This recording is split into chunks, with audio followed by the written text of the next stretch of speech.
अस्सलाम वालेकुम। दुरूद शरीफ पढ़ लें।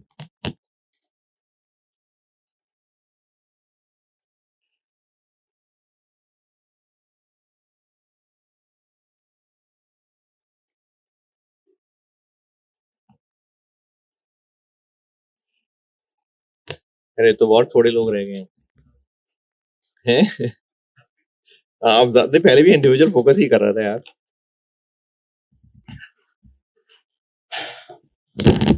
मैंने एक्टिविटी बेस्ड कॉस्टिंग का कोई कॉन्सेप्ट नहीं बताया था और सिर्फ सवाल कराया था, और उस सवाल में सिर्फ और सिर्फ पुराना नॉलेज यूज किया था कि पुराना नॉलेज ये यूज किया था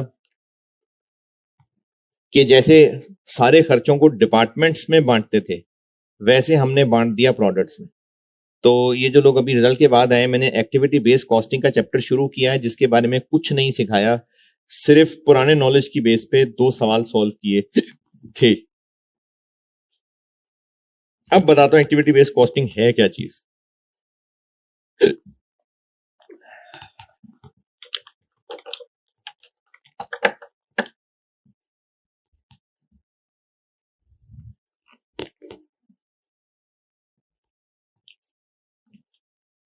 एक्टिविटी बेस्ड कॉस्टिंग चैप्टर की हेडिंग तो मैंने दे दी थी ना। हाँ, तो कॉन्सेप्ट बताए बगैर मैंने सिर्फ 2 सवाल सॉल्व किए थे, जिनमें से पहले वाला ही जरा दोबारा देख लें। 3-4 दिन हो गए। जो स्प्रिंग 25 किया था मैंने, वो एक नजर दोबारा देख लें, फिर मैं इस पे करता हूं बात।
अच्छा, सवाल अच्छी तरह देखें क्योंकि मैंने उसमें से वैल्यूज पूछनी है आपसे, मतलब सुननी नहीं है, मतलब यूज करनी है।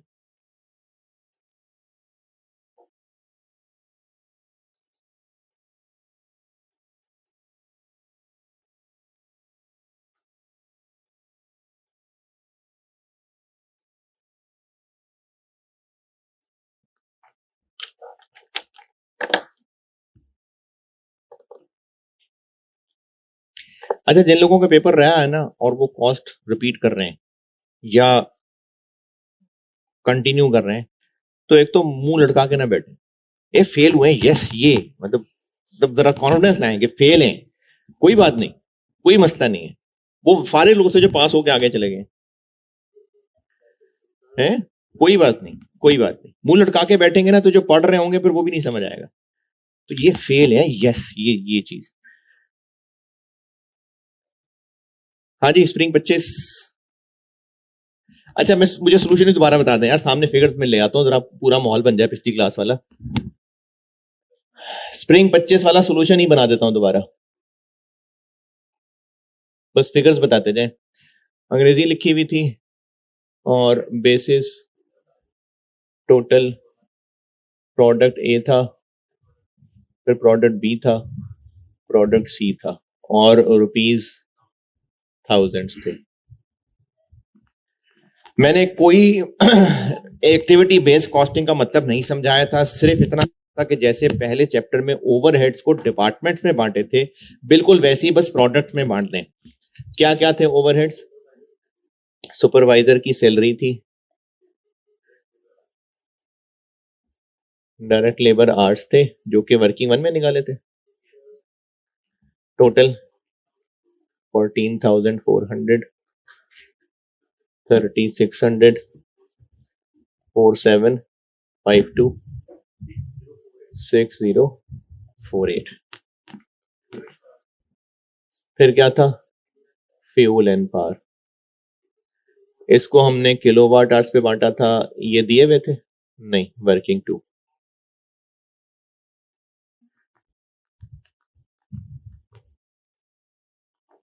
जी 13320, 1800, 3960,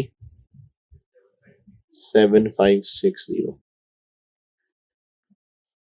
रिपेयर मेंटेनेंस थी मशीन की, इसको बांटा था मशीन आवर्स में, वर्किंग टू में ही 9000, 2250, 2970, 3780। रिपेयर मेंटेनेंस थी फैक्ट्री की, एरिया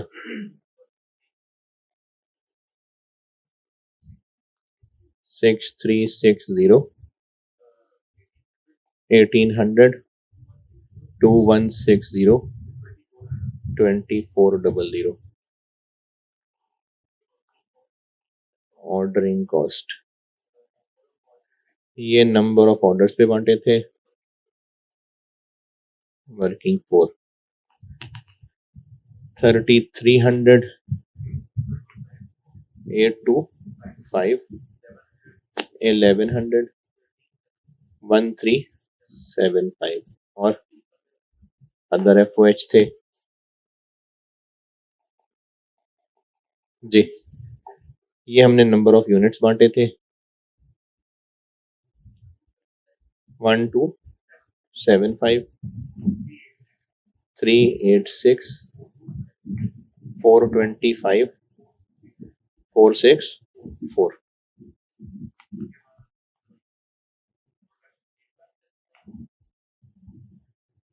वन जीरो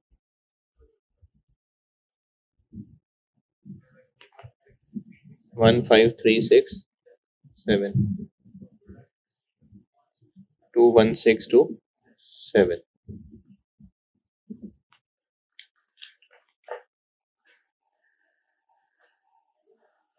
और आर्स कितने थे?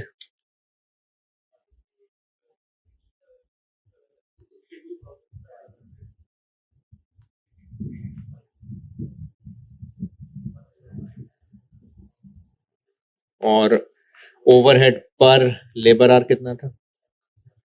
170.58, 186.27, 205.98। तो एक्टिविटी बेस्ड कॉस्ट का कोई भी कॉन्सेप्ट नहीं बताया था मैंने। ओवरहेड्स को तीनों प्रोडक्ट्स में ऐसे बांटा था जैसे हम लोग ओवरहेड्स को डिपार्टमेंट्स में बांटते थे। ये बिल्कुल ओवरहेड जैसे ही किया था। अच्छा, अब एक सवाल लिखें, खुद ही मैं बता रहा हूं।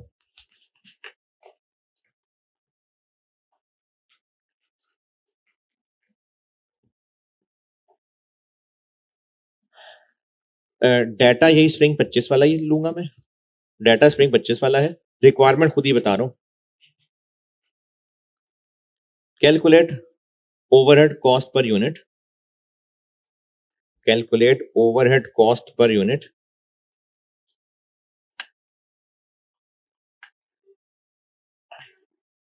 for each product, using activity based costing.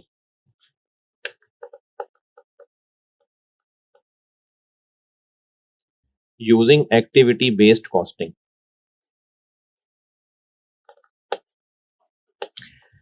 अच्छा, इसको जो मैं सॉल्व करूंगा ना, पहले बस ये देख लीजिएगा कि मैं कर क्या रहा हूं और मुझे मेरे आंसर बता देना। फिर मैं इन दोनों तरीकों का आपस में ना रिलेशन बताऊंगा, फिर एक्टिविटी बेस्ड कॉस्टिंग का कॉन्सेप्ट दूंगा। अभी सिर्फ बगैर समझाए मैं एक तरीके से सॉल्व कर रहा हूं, वो देख ले बस मैं कर क्या रहा हूं। स्प्रिंग 25, ये जो अभी इस रिक्वायरमेंट लिखाई उसको सॉल्व कर रहा हूं। इसमें ना मैं सारे खर्चों का एक रेट निकालूंगा, ओवरहेड रेट फॉर ईच खर्चा, और जो ओवरहेड रेट निकालना है मैंने हर खर्चे का, वो पर यूनिट ऑफ प्रोडक्ट नहीं निकालना।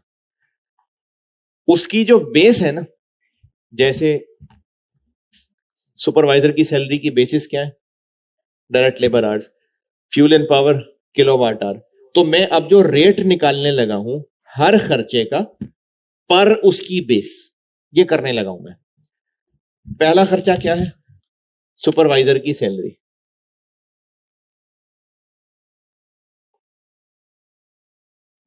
सुपरवाइजर की सैलरी कितनी टोटल,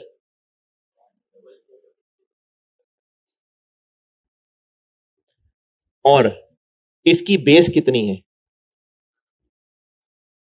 डायरेक्ट लेबर आवर्स ना।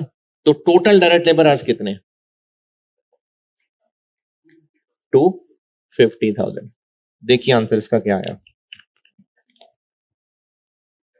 57 पॉइंट पर डायरेक्ट लेबर आवर। क्यों निकाला है, इस क्यों की वजह बिल्कुल बताता हूं, पहले बस देखते जाएं हम कर क्या रहे हैं। अगला खर्चा फ्यूल एंड पावर, इसकी बेस क्या है, किलोवाट आवर। इसका रेट निकालूंगा मैं पर kilowatt hour. Total fuel and power कितनी, 13,320 divided by total kilowatt hours, total 666,000 जी, ₹20 पर किलोवाट आवर।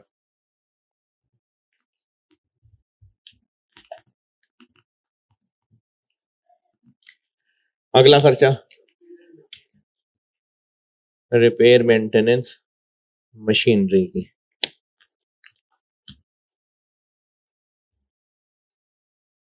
टोटल खर्चा 9 मिलियन डिवाइडेड बाय, इसके लिए अब बेस क्या रखी है हमने, मशीन आवर्स ना, तो divide by total machine hours 60,000, 150 पर मशीन आवर।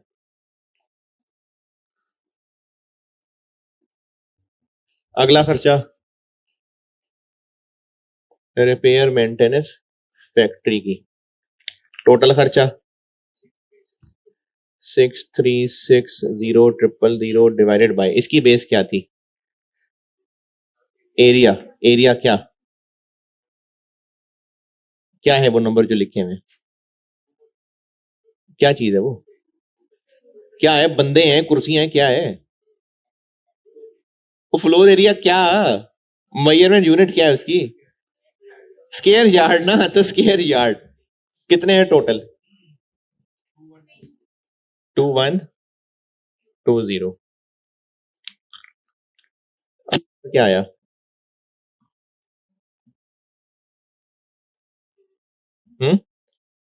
जी 3,000 पर स्क्वायर यार्ड।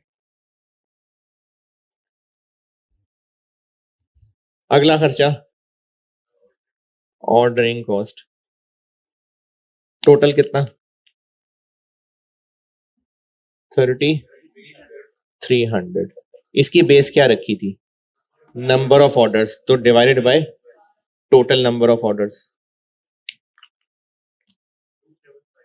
275,000 पर ऑर्डर।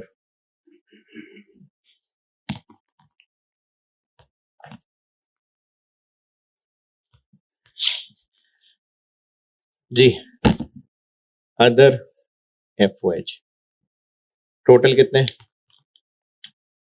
1275000।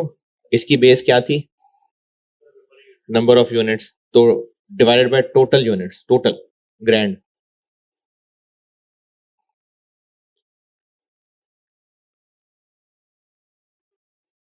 सवाल में थे शायद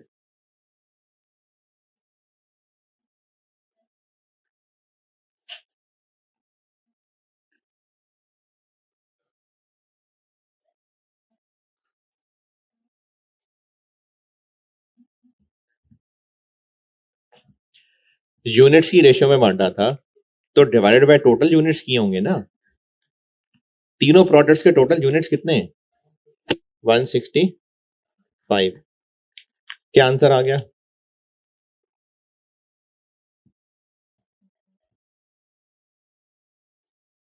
है 7.73 पर यूनिट।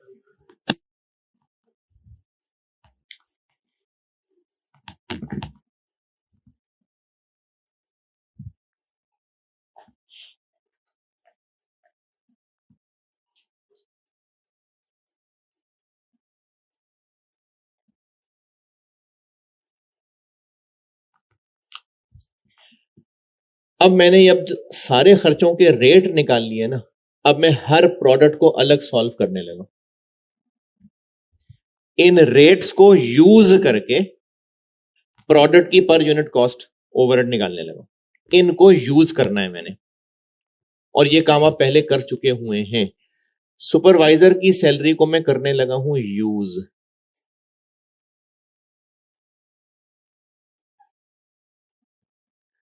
$57.6 क्या है पर लेबर आवर। ये मैं क्या कर रहा हूं, क्या चाहिए हमें रुपीस पर, क्या रिक्वायर्ड था सवाल में ओवरहेड कॉस्ट पर यूनिट ना, तो मैं अब उसको रुपीस पर यूनिट बनाने लगा हूं।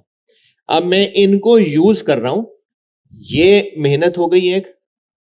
जितने भी सवाल में खर्चे थे ओवरहेड मैंने उन सब का रेट निकाला। रेट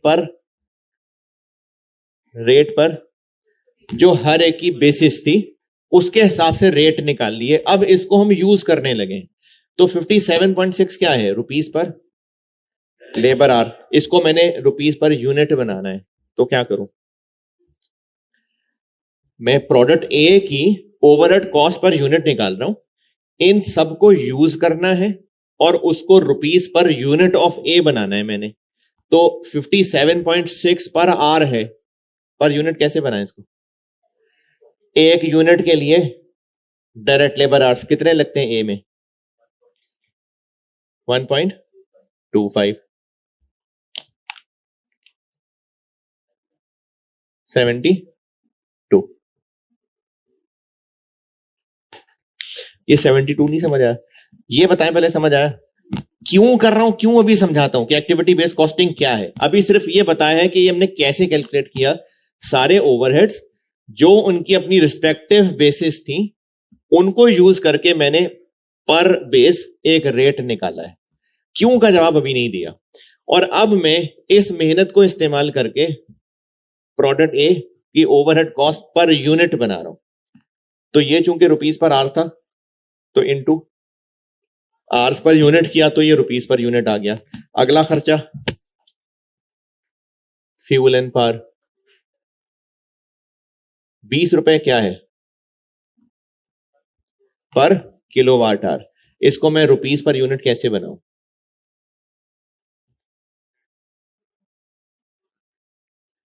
हमें देखना पड़ेगा प्रोडक्ट ए का एक यूनिट बनाने में कितने किलोवाट आवर लग रहे हैं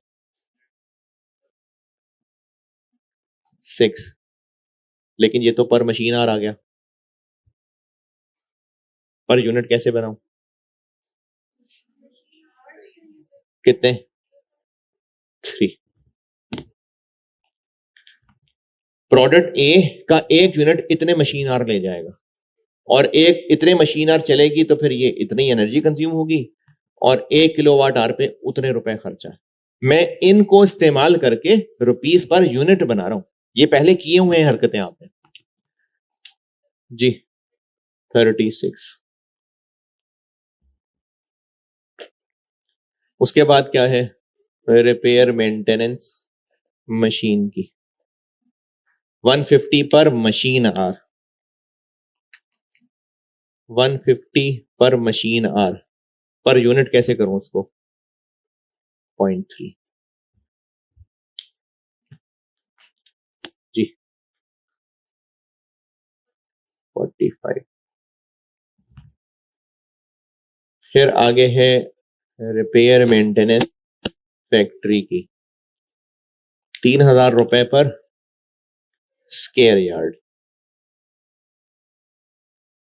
इसको पर यूनिट कैसे बनाएं? ये जरा होश से देख लें, ये इतना जज्बाती नहीं है, ये जरा होश से देखें। देख लें, सारे चेक कर लें।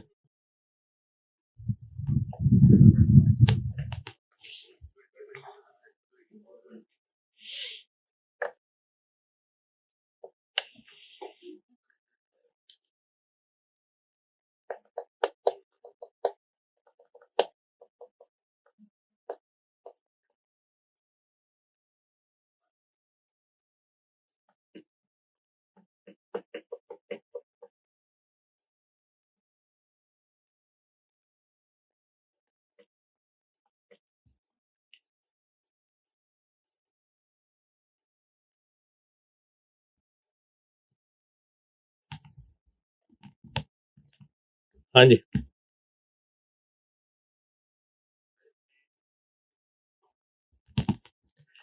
अच्छा चलें, तोड़ तोड़ के चलते हैं, जरा उससे हैंडल करना आसान होगा। 20 क्या है? एक मशीन जिससे प्रोडक्ट ए बनता है वो इतना स्केयर यार्ड ले लेगी इनटू ये क्या है, यानी प्रोडक्ट ए बनाने की जो टोटल मशीनें हैं ये उसका टोटल एरिया आ गया। हमें चाहिए एरिया पर यूनिट है divided by number of units. Product ए के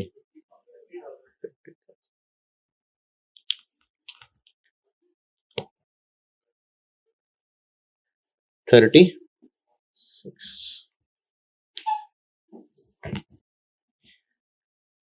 ये है एक मशीन की जगह घेरी, टोटल 30 मशीनों की जगह। अब जब ये टोटल आ गया तो फिर ये टोटल जगह घेरी है, पर यूनिट करना है तो यूनिट से डिवाइड। अगला खर्चा ऑर्डर कॉस्ट 275,000 पर ऑर्डर, पर ऑर्डर।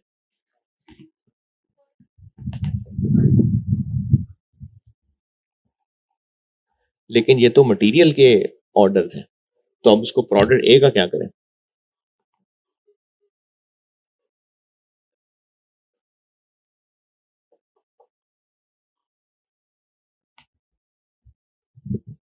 जी, ये तो आ गई ऑर्डर कॉस्ट पर ऑर्डर। चले ठीक है, नंबर ऑफ ऑर्डर से डिवाइड, ये तो पहली पर ऑर्डर है। कितने से? 3 से। ये क्या बन गया? क्या चीज बन गई? हाँ, ये टोटल हो गई, हमें तो पर यूनिट चाहिए।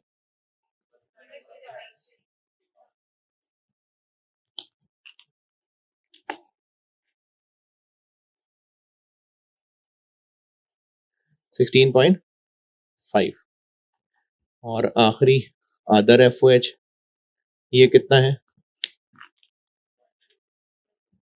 7.73 पर 7.7 तो पर यूनिट ही है। इनका टोटल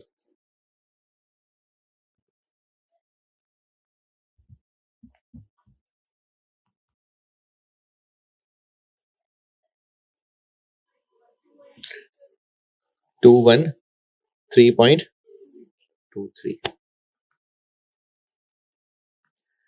अच्छा, मैंने ये जो अभी सवाल खुद बनाया, इसकी रिक्वायरमेंट क्या रखी? ओवरहेड कॉस्ट पर टैली करने के लिए बता रहा हूं बस। अगर मैंने पूछा होता overhead cost per labour hour, तो नहीं नहीं, इसी से अगर मैं एक और रिक्वायरमेंट बनाऊं, ये आ गई ओवरहेड कॉस्ट पर यूनिट। तो अगर मैं कहूं कि अच्छा अब आप ऐसा करें, overhead cost per labour our बता दें, इससे पर लेबर आवर कैसे बनाऊं? एक यूनिट के लिए ये है, मल्टीप्लाई मल्टीप्लाई पर लेबर आवर कितना बना देखें? 1.5।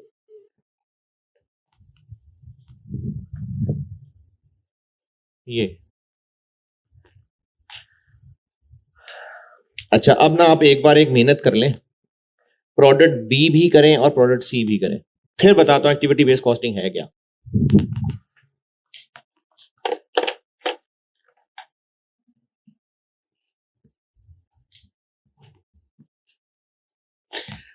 ये जो मैंने सवाल बनाया था ना, इसकी रिक्वायरमेंट मैंने क्या कहा था?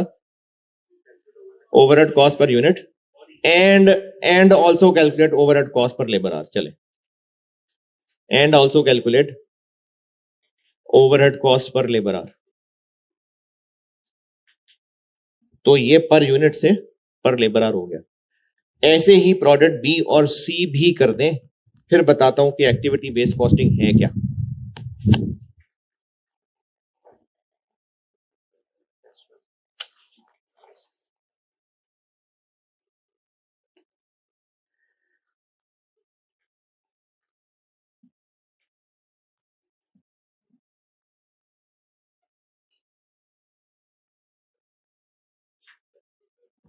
अच्छा, सही है। चलिए, इन्वेंट्री वैल्यूएशन तो आसान सही था, नहीं था? चले, इसमें तो सारे ही पास हैं। चलो यार, वैसे भी अगर फेल होता भी तो मैं भी ना बताता, दुखी हैं सारे अभी। सही है। टोटल कितने मार्क्स? रेहान अब्दुल्ला कौन है?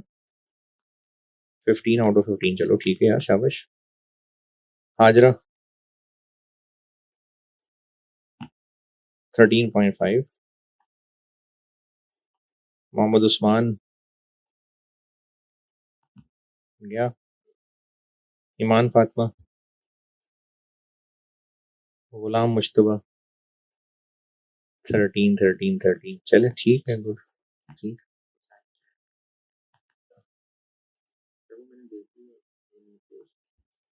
ठीक है, लेकिन पहले सवालों को देख लो और उनके सोल्यूशन भी देखो, उनमें कोई गड़बड़ ना हो। गड़बड़ से मुराद है जो क्लास में बताया उसके कुछ और ही ना हो।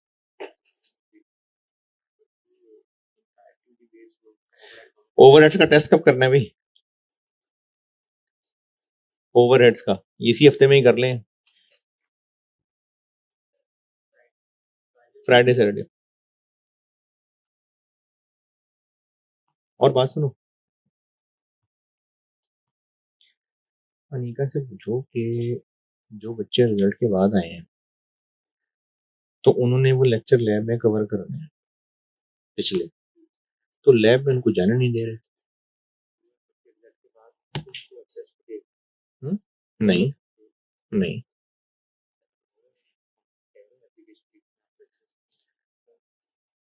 ये दो लोग हैं इस क्लास में, कौन है जो अभी रिजल्ट के बाद आया? एक दो।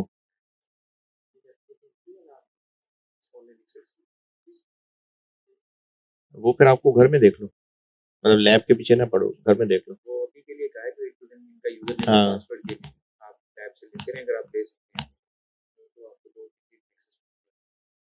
तो 2 3 दिन लेट है ना यार, एक दिन में करवाओ। इसको अभी क्लास के बाद दे देना है बेटे, नीचे अनीका के पास मिल लेना, इससे मिल लेना नीचे।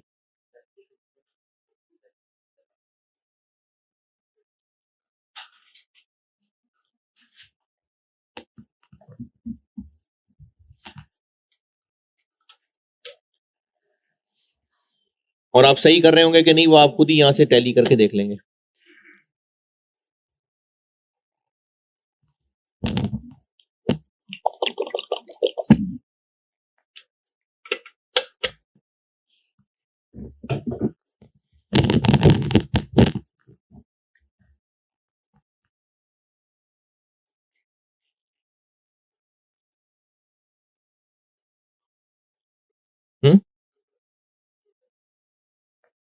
क्या ये 3 तो प्रोडक्ट ए वाला था ना, बी और सी के अलग अलग होंगे। ये ना मैंने वर्किंग्स की हुई थी, वो उससे किसी से देख लो। मैंने पिछली क्लास में ना वर्किंग्स की थी इनकी, वो पिक्चर ले लो किसी से। वर्किंग्स की पिक्चर दे देना यार इसको, जो मैंने वर्किंग्स की हुई है ना सारी, नंबर ऑफ ऑर्डर्स और नंबर ऑफ सारे।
हाँ जी, तीनों ये आ गया आंसर।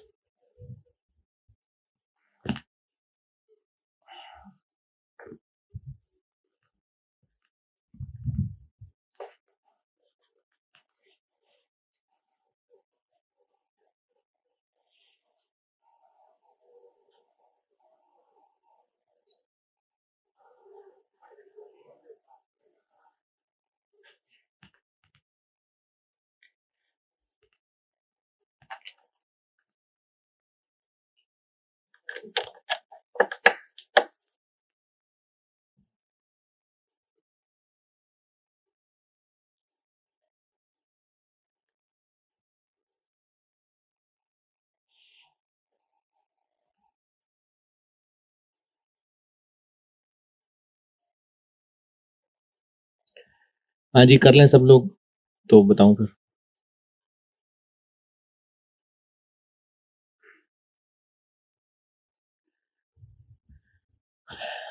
ये सिर्फ ये वाली फिगर्स ही बदलनी है, ये ये भी, ये ये ये ग्रीन वाली फिगर्स बदलनी है, ये 0.3 और सबसे हो गया तो इसका मतलब फिर रिकॉर्डिंग वालों से भी हो गया होगा।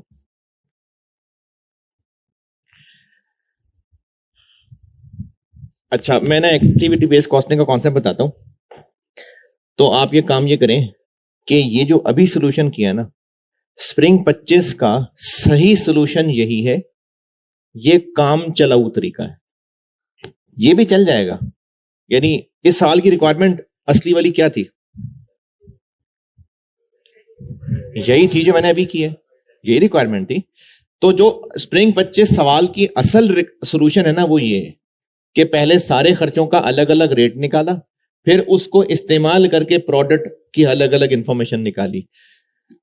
ये जो मैंने पिछली क्लास में किया था ये सिर्फ काम चलाऊ तरीका था, चल जाएगा, गलत नहीं है ये, लेकिन ये सिर्फ काम चलाऊ तरीका था। और किस सवाल में हम काम चलाऊ तरीके से चलें ये मैं आपको कल की क्लास के बाद ही बता सकूंगा। तो असल सोल्यूशन इस सवाल का ये है, ये सिर्फ काम चलाऊ तरीका है। पहले ये तो लिखे ना इसकी तारीफ में कि ये असली है, ये बस काम चलाओ है।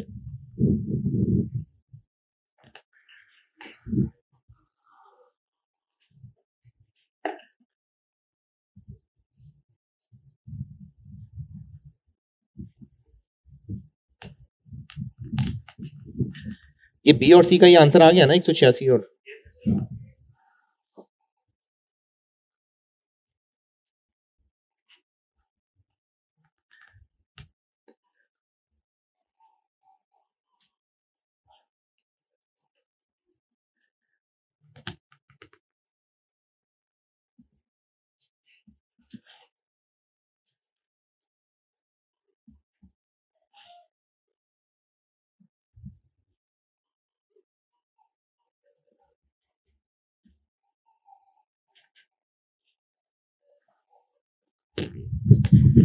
अच्छा, ये जो मैं सामने कर रहा हूं ना, पहले एप्स को देख लेना, अगर सही लगा तो नोट करना, अगर नहीं सही लगा तो मैं कोई और शक्ल ट्राई करूंगा।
मकसद था ओवरहेड्स को प्रोडक्ट की कॉस्ट में शामिल करना। जो पिछला चैप्टर था ना ओवरहेड्स वाला, वो ट्रेडिशनल एब्जॉर्प्शन कॉस्टिंग सिस्टम है। जो पिछला वाला चैप्टर था वो ट्रेडिशनल एब्जॉर्प्शन कॉस्टिंग सिस्टम है, इसलिए हम उसमें ओवरहेड एब्जॉर्प्शन रेट निकालते थे। पिछले चैप्टर का तरीका यह था कि ये सारे ओवरहेड्स हम पहले पीडीज में बांट लेते थे और हर पीडी का कोई ना कोई ओआर निकाल देते थे। या तो मैंने आपको जब मल्टीपल प्रोडक्ट्स वाला सवाल कराया था, तो वो ऐसे भी कराया था कि हर पीडी का ओएआर निकालते थे और उस ओएआर को यूज करके प्रोडक्ट का ओएआर पर यूनिट बना लेते थे। पुरानी हो गई बात। जब मैंने मल्टीपल प्रोडक्ट्स वाला केस करवाया था ना, तो उसके मैंने कहा था ओएआर निकालने की दो शक्लें हैं। एक शक्ल ये है कि पहले हर पीडी का ओएआर निकालें, ये मैंने 2 सवाल करवाए थे सवाल क्लास में, और हर पीडी के ओएआर को यूज करके फिर प्रोडक्ट वाइज बना लें। या फिर इसकी एक शक्ल ये भी थी कि ये ना निकालें, हर पीडी के खर्चे को ए और बी प्रोडक्ट में बांट लें। इसके पास्ट पेपर के भी 1-2 सवाल थे। बस मेन बात यह है कि जो पिछला चैप्टर था उसमें हमने इन खर्चों और प्रोडक्ट के दरमियान पीडीज को इस्तेमाल लाए। ट्रेडिशनल ओवरहेड एब्जॉर्प्शन कॉस्टिंग वाला सिस्टम यह है कि जिसमें सारे ओवरहेड्स एक एक करके पीडीज में बंटते हैं। जब पीडीज में बंट जाते हैं तो या तो हर पीडी के खर्चे को प्रोडक्ट वाइज तोड़ लेते हैं। खोले ना पहले वो देखें लेक्चर जब मैंने मल्टीपल प्रोडक्ट्स कराया था। जब मैंने मल्टीपल प्रोडक्ट्स कराया था तो मैंने खुद से एक सवाल बनाया था, फिर उसकी नहीं 2 सवाल कराए थे, 2 अलग अलग सवाल थे। एक सवाल किया था जिसमें मैंने हर पीडी का एक ओएआर पर, हर पीडी का ओएआर पर क्या, उस सवाल में क्या किया था मैंने, पर यूनिट नहीं निकाला था। हाँ तो उसको पहले ओएआर हर पीडी का क्या निकाला था, ओएआर पर मशीन आर निकाला था शायद, फिर उसको यूज करके पर यूनिट बनाया था। एक ये शक्ल थी और एक इससे अगले सवाल की शक्ल क्या थी, जिसमें पीडीज के टोटल प्रोडक्ट्स में बांट लिए थे, पता नहीं 60, 40, 30, 70 में बांटे थे, और फिर बांटने के बाद हर प्रोडक्ट का ओएआर पर यूनिट निकाला था। तो चाहे उनमें से जो भी तरीका हो, लेकिन मेन बात यह है कि हम खर्चों और प्रोडक्ट्स के दरमियान में पीडीज को ले आए। ये पिछला चैप्टर है जिसमें सारे खर्चों को किसी ना किसी रेशो में पीडीज में बांटते हैं, पीडीज एसडीज सारा कुछ, सारे खर्चों को एक एक करके किसी ना किसी रेशो में पीडीज एसडीज में बांटते हैं। इवेंचुअली सब कुछ पीडीज में आ जाता है, फिर वहां से उन पीडीज के खर्चों को प्रोडक्ट वाइज लेते हैं। यानी खर्चों और प्रोडक्ट के दरमियान में पीडीज आ गए। एक्टिविटी बेस्ड कॉस्टिंग यह है कि आप पीडीज को क्यों बीच में लाते हैं, आप हर खर्चे का सेपरेट ओएआर निकालें, और हर खर्चे का जब सेपरेट ओएआर निकल आए तो हर अलग अलग रेट को इस्तेमाल करते जाएं और अल्टीमेटली प्रोडक्ट की पर यूनिट कॉस्ट तक पहुंच जाए। ये एक्टिविटी बेस्ड कॉस्टिंग। दोबारा पिछले चैप्टर में हम लोग सारे ओवरहेड्स को डिपार्टमेंट्स में बांट रहे थे, प्रोडक्ट्स में नहीं बांट रहे थे, डिपार्टमेंट्स में बांटा था। ऐसा करने से सारे प्रोडक्ट्स बंट गए डिपार्टमेंट्स में। और अगर आपको ये चीज अजीब लग रही है, आपको शक्लों से लग रहा है, तो आप बेशक इसको स्किप कर दें। अगर आप ये नोट नहीं किया तो आप बेशक इस काली वाली ओआर को स्किप कर दें और ऐसे कह देते हैं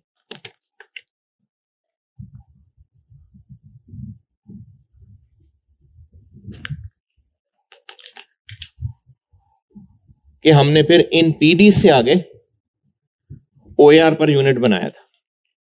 कैसे बनाया था, पीडी के खर्चों को फिर प्रोडक्ट्स में बांटा था।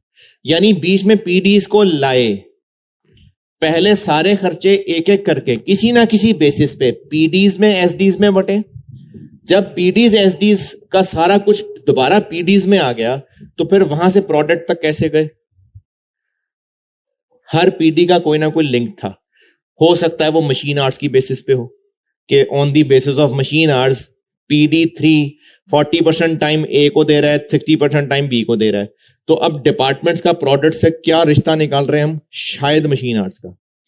लेकिन इसमें मसला सिर्फ ये हो रहा है कि ये सारे के सारे खर्चे फाइनली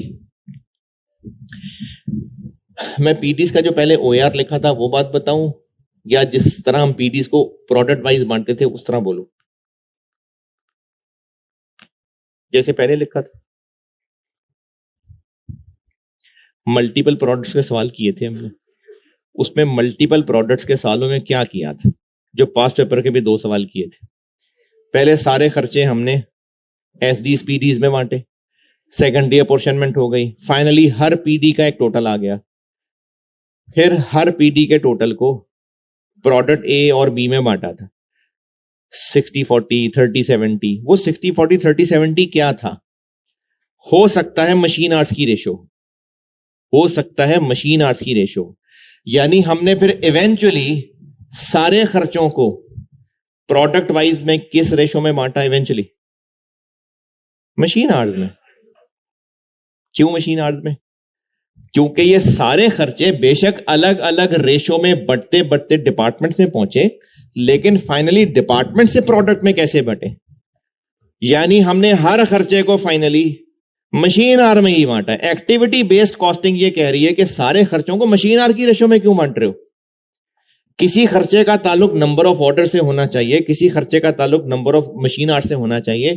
तो एक्टिविटी बेस्ड कॉस्टिंग ये है कि जिस प्रोडक्ट के लिए जो जो एक्टिविटी हो रही है उसके हिसाब से उसकी कॉस्टिंग होनी चाहिए। यानी हर खर्चे का अलग अलग एक रेट निकाले, जैसे हमने यहां किया, रेट पर जो भी उसका बेस्ट बेस बनता है, और फिर हर खर्चे का अपना अपना रेट इस्तेमाल करके डायरेक्टली प्रोडक्ट की पर यूनिट कॉस्ट तक पहुंचाएं। तो इस मेथड में क्या फर्क पड़ रहा है उससे? डिपार्टमेंट्स बीच में से गायब हो गए। तो ये एक्टिविटी बेस्ड कॉस्टिंग है, जिसमें हर खर्चे का अपना अपना रेट निकलेगा और वो रेट इस्तेमाल करके डायरेक्टली हर प्रोडक्ट की पर यूनिट कॉस्ट निकल आएगी। इस मेथड में डिपार्टमेंट्स बीच में से स्किप हो गए। तो पिछला वाला जो चैप्टर था वो ट्रेडिशनल एब्जॉर्प्शन कॉस्टिंग सिस्टम भी कह सकते हैं उसको। उसमें क्या हो रहा था कि सारे खर्चे डिपार्टमेंट्स में बढ़ते हैं, फिर फाइनली डिपार्टमेंट्स के टोटल किसी ना किसी रेशो में प्रोडक्ट्स में जाते हैं, जो कि हो सकता है मशीन आवर्स हो। तो इस मेथड में मसला क्या है कि सारे के सारे खर्चे फाइनली मशीन आवर्स की रेशो में बढ़ रहे हैं। ये फेयर नहीं है। तो एक्टिविटी बेस्ड कॉस्टिंग वाले कहते हैं कि हर खर्चे की डायरेक्ट उस यूनिट तक रसाई होनी चाहिए। कैसे? हर खर्चे का अलग अलग रेट निकलेगा, जैसे वहां निकाला, और फिर वो जो अलग अलग रेट निकला होगा उसको यूज करके लाइन बाय लाइन जोड़ के फिर प्रोडक्ट की पर यूनिट कॉस्ट निकलेगी। ये एक्टिविटी बेस्ड कॉस्टिंग का कॉन्सेप्ट है कि हर इंडिविजुअल खर्चे का अलग अलग रेट निकालें पर एनी सूटेबल बेस, और फिर उस रेट को यूज करें और फिर प्रोडक्ट की पर यूनिट कॉस्ट तक पहुंचे। तो ये कहानी चाहे ऐसे चाहे अपने अल्फाज में लिख लें, अपने आप को समझा दें। अगर नहीं समझ आया मैं दोबारा बता देता हूं। समझ आया कि नहीं? पिछले चैप्टर में सारे खर्चे डिपार्टमेंट्स के रास्ते से होके प्रोडक्ट में जाते थे। एक्टिविटी बेस्ड कॉस्टिंग ये कह रहा है कि खर्चों का डायरेक्ट प्रोडक्ट से रिश्ता जोड़ें, हर खर्चे का अपना रेट निकालें और फिर उसको यूज करके प्रोडक्ट की ओवरहेड कॉस्ट पर यूनिट बनाएं।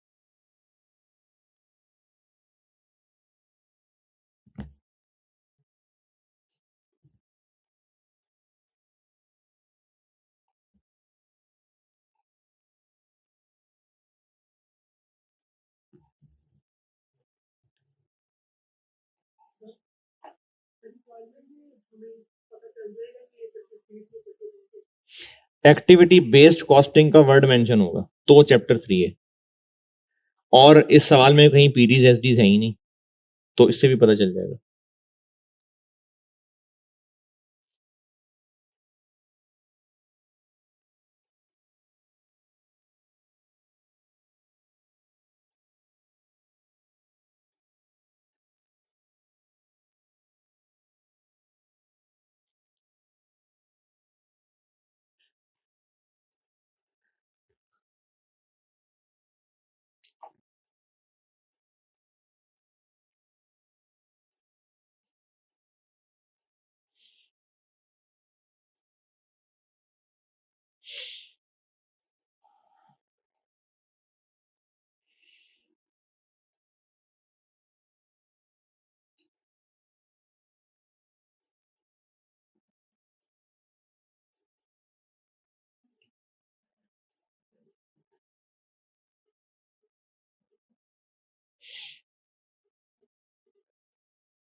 अच्छा, ये जो नाम है ना, ये सारे,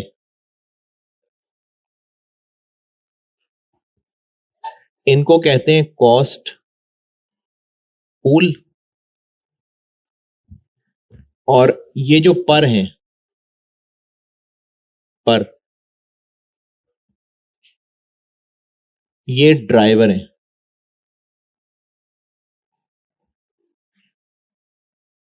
ये ड्राइवर हैं, यानी कॉस्ट पूल के ये ड्राइवर हैं। कॉस्ट पूल इनके हिसाब से ड्राइव होगी, जिसके जितने ज्यादा लेबर आर होंगे उस पर उतना ही ज्यादा खर्चा आएगा। तो ये एबीसी कॉस्टिंग के अंदर ये नाम है, जैसे जिन खर्चों से हम लोग लिख रहे हैं, जिन नामों से, वो कॉस्ट पूल है। और हर कॉस्ट पूल का कोई ना कोई ड्राइवर है। तो हमने एक्टिविटी बेस्ड कॉस्टिंग में हर कॉस्ट पूल का एक रेट निकालना है, रेट पर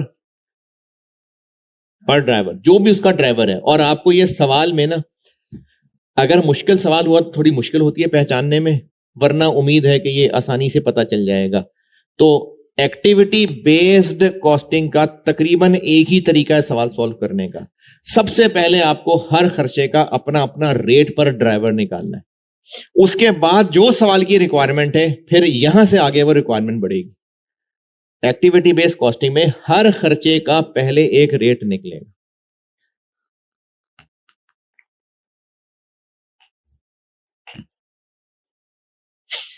तो अगर ये कहानी लिखी है तो मैं इसमें एक जुमला और बताता हूं, पहले लिख लें पूरा।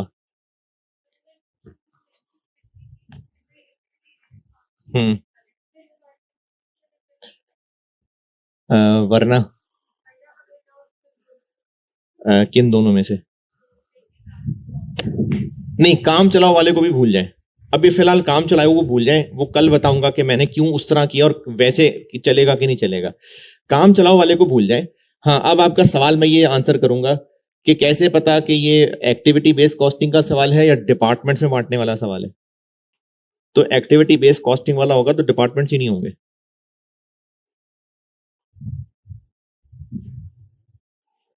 काम चलाओ वाला भी फिलहाल छोड़ दें, वो कल।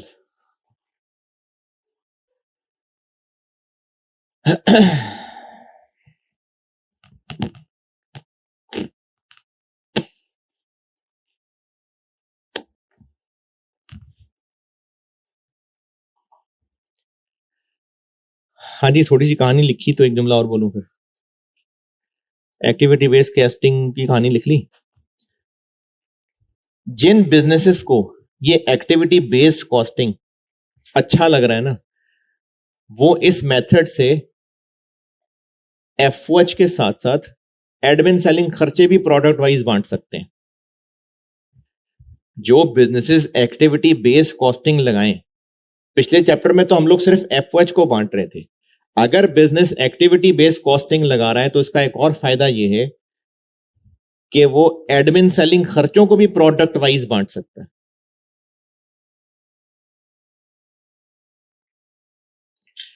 एक्टिविटी बेस्ड कॉस्टिंग अगर बिजनेस यूज कर रहा है तो वो एडमिन सेलिंग खर्चों को भी, ना सिर्फ ये कि एफओएच, बल्कि एडमिन सेलिंग खर्चे भी प्रोडक्ट वाइज अलग अलग बांट सकता है।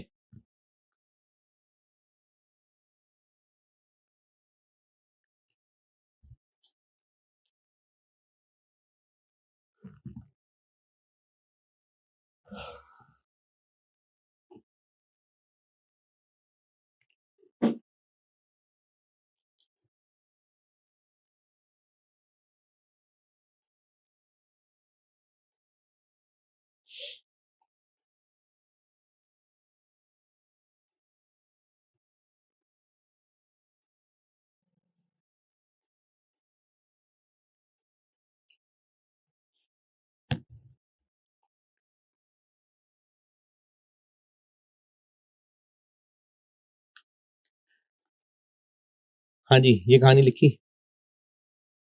चलें एक सवाल पढ़ लें, पूरा नहीं होगा अभी, लेकिन रेट्स निकाल लेते हैं, बाकी कल करते हैं। ये जो चैप्टर में पास्ट पेपर के सवाल है ना, इससे पीछे देखें इलस्ट्रेशंस भी हैं। उनमें से इलस्ट्रेशन 3 पढ़ें। सिर्फ रेट्स निकाल देता हूं, बाकी कल करेंगे।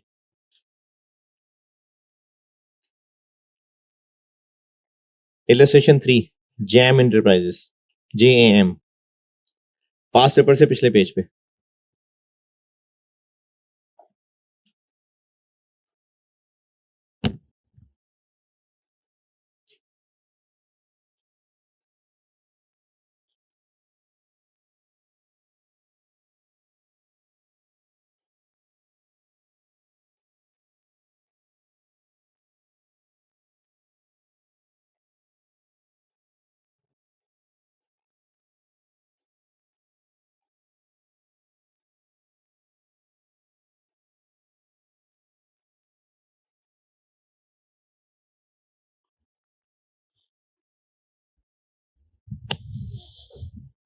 इलस्ट्रेशन 3 पढ़ ले, सिर्फ रेट्स निकाल रहा हूं उसके, बाकी कल करता हूं।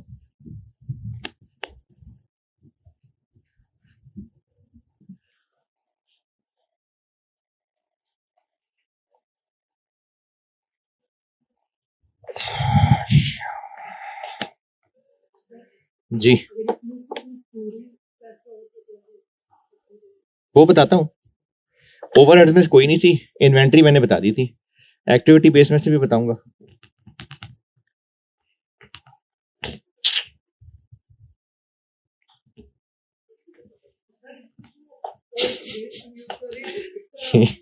इसीलिए दोबारा बैठा आगे। हाँ जी,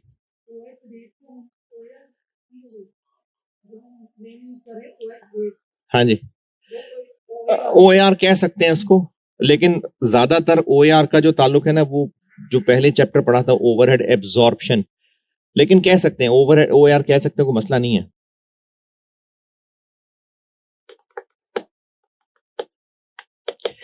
भाई देख ले, उनको पता भी है कि नहीं।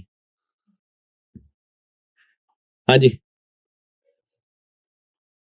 आप लोगों के इसी जज्बात से मुतासिर होके मैं खत्म कर रहा हूं क्लास।